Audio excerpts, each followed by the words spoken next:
Dalam kehidupan seharian kita sebagai seorang Muslim, kesucian tu kan sangat penting, terutamanya sebelum kita nak beribadah. Tapi, pernah tak anda terfikir yang tak semua kekotoran atau najis ni sama? Nah, dalam perkongsian kali ini, kita akan kupas satu persatu tentang 3 kategori najis yang berbeza. Dan yang paling penting, cara unik untuk menyucikan setiap satunya. Okey, ini dia plan kita. Mula-mula, kita akan fahamkan dulu apa sebenarnya maksud kesucian tu. Lepas tu, kita akan bedah siasat 3 kategori najis, yang ringan, sederhana, sampailah yang berat. Akhir sekali, kita akan buat satu rumusan ringkas. Dah sedia? Jom kita mulakan. Okey, first thing first. Sebelum kita belajar cara nak membersihkan sesuatu, kita kenalah faham dulu apa benda yang kita nak bersihkan tu kan. Jadi, apa sebenarnya yang kita maksudkan dengan najis dalam konteks agama ni? Senang cerita, najis ni adalah istilah untuk apa-apa benda yang dianggap tak suci, yang mana kita wajib bersihkan diri daripadanya sebelum kita nak solat atau buat ibadah lain. Ia macam syarat utama. Tapi, yang menariknya, dalam Islam, tak semua najis ni diletakkan dalam kategori yang sama berat. Dan inilah dia poin utama perkongsian kita hari ini. Fiqh Islam ni sangat terperinci, sampaikan najis pun ada level dia. Ada yang ringan, ada yang sederhana dan ada yang berat. Setiap satu level ni ada cara pembersihan yang tersendiri.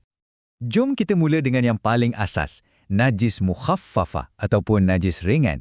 Contoh paling biasa untuk najis ni ialah air kencing bayi lelaki yang umurnya bawah 2 tahun dan hanya minum susu ibu sepenuhnya. Macam nama dia juga, ringan. Jadi cara nak uruskannya pun paling mudah.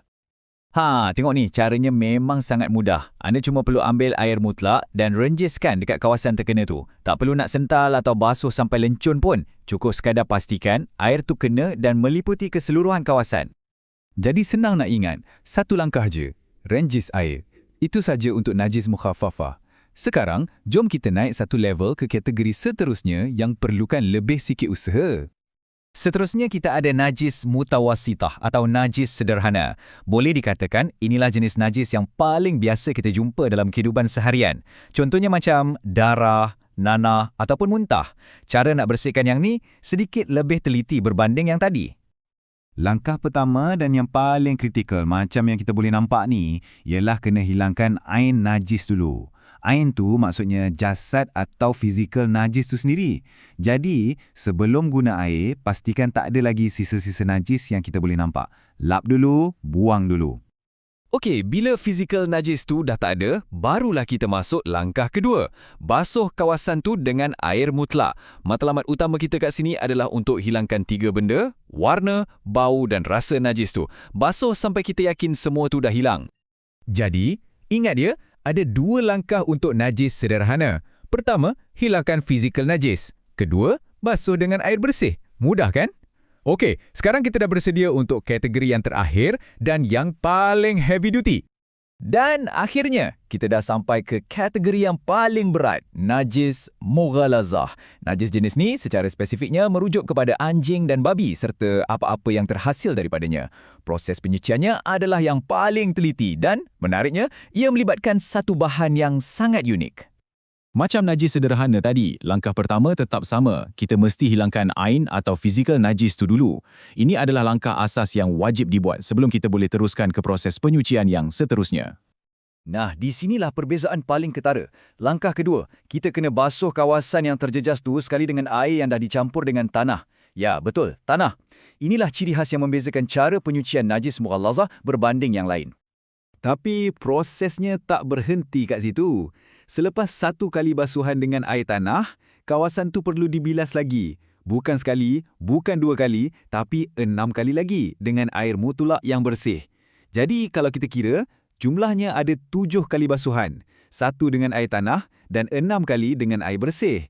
Barulah ia dianggap suci sepenuhnya. Okey, jadi untuk kita ingat balik proses lengkapnya ada 3 langkah penting. Buang fizikalnya, basuh sekali dengan air tanah dan akhir sekali bilas 6 kali dengan air mutlak. Itulah kaedah lengkap untuk menyucikan najis mughalazah. Baik, kita dah pun lalui setiap kategori satu persatu. Sekarang, apa kata kita letakkan semuanya sebelah menyebelah? Dengan cara ni, kita boleh nampak gambaran penuh dan lebih senang nak ingat perbezaan antara ketiga-tiganya. Dengan jadual ni nampak jelas kan? Untuk najis ringan atau mukhaffafah, hanya perlu renjis. Untuk najis sederhana atau mutawasitah, hilangkan ain kemudian basuh. Dan untuk najis berat atau mughallazah, hilangkan ain, basuh sekali dengan air tanah, kemudian bilas 6 kali dengan air bersih. Kalau ada satu benda je yang anda nak ingat dari perkongsian ni, inilah dia. Sebagai penutup, jom kita renung sekejap. Kita baru je lihat betapa Islam sangat menitik beratkan hubungan antara kebersihan fizikal dengan kesucian rohani. Tapi, konsep ni sebenarnya sangat universal.